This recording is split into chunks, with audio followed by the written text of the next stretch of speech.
من تونس، المدينة التي تبعد 540 كيلو لكن يقترب الهدف. الله الله الله الله الله. يا دولة، الله يا ترجي، يفتح باب سويق على مصراعيه لينطلق الترجي إلى الدور القادم وإلى المرحلة القادمة بهدف من روائع كرة القدم. الله الله الله. شمس الدين، شمس الترجي تشرق في رادسه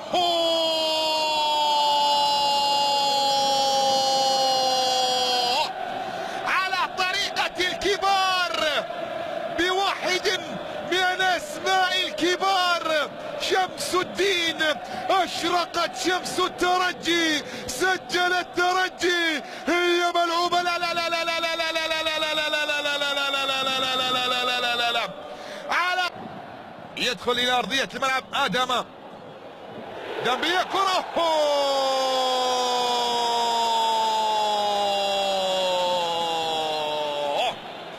يأتي الحسم، يأتي الحسم الآن بهدف في غاية الروعة ليسجل الترجي عن طريق سعد بقير المتخصص. سعد بقير المتخصص يضع الكرة في الشباك ويعلن عن هدف ثاني يصل بالفريق رسميا إلى الدور القادم، إلى المرحلة القادمة، إلى الدور نصف النهائي ليواصل حلم الاحتفاظية.